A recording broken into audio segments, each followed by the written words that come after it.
Slava Koza with BoxingConfidential.com. We're here with undisputed middleweight champion Kelly Pavlik as he prepares for his June 7th bout with Gary Lockett. Kelly, first off, I want to ask, with boxing becoming global right now, do you see yourself as, besides being a hero of Ohio, like an American hero?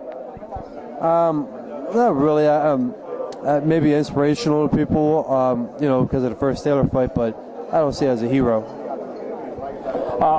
One of the opponents at middleweight right now, one person that's being talked about also, as well as Arthur Abraham from Germany. What's your opinion on him, and what do you think will happen in his upcoming fight with Edson Miranda? I think Abraham's a good fighter. His only problem is he fights the spurts. I think if he fights a smart fight, he could beat Miranda, but if he lets Miranda set up and catch him with that Miranda's power, it might be worse than the first time. Your promoter, Bob Arum, he has spoken about this fight in the past, Abraham Pavlik as a possibility. Do you see that because, you knocked out Edison and he was, and Edison was able to break Abraham's jaw, that, you have some advantage over him in that sense?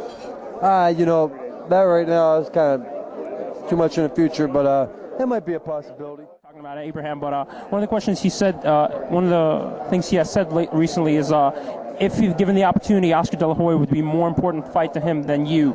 How do you react to that? Well, I'm sorry, I couldn't hear that. I'm sorry. He has said that Oscar De La Hoya, if given the opportunity to fight Oscar or you, he would fight Oscar because he's more important as a fighter. How do you react to that? It's a safer fight for him to fight Oscar. That's how I react to it. That's why it's a safer fight for him. Your trainer, Jack Lowe, he has said in the past that your power has had, you've hit your opponent so hard that they've actually wet themselves. How true is that? Do you remember the opponent?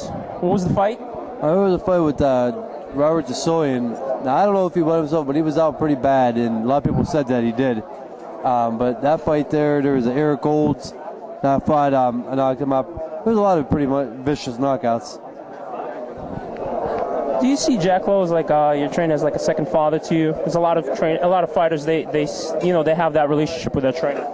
Yeah, we've been together so long and spent so much time, in the gym and traveling other places and being away at tournaments. So definitely.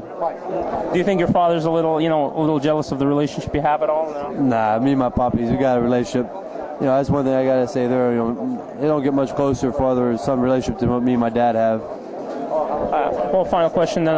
Hillary Clinton, it looks like she's going to be out of the race as of yesterday. Are you going to switch your vote to Barack Obama? Or are you going to support John McCain? I'm up in the air on that still. I'm a Democrat, so, that's the main thing overall. But I'm still not sure who I'm going to vote for on anything. So every time I vote, it don't matter who I vote for. Anybody I pick that I vote for, they never end up winning, so you might want to, switch up, I might just not vote. Mm-hmm. Well, one of the things about John McCain is one of the few questions, and the last questions here, is he has advocated for a federal boxing commission. Now, do you share his views on that? Oh, definitely, but that's all the good things that are spoken while they're during the primaries and while they're election time. But once he gets in office, see what happens. Yeah, you'll see if that comes true. Well, thanks for your time, Cal. Anything to say in closing? No, just stay tuned Saturday night. It's going to be a good one. All right, thanks a lot.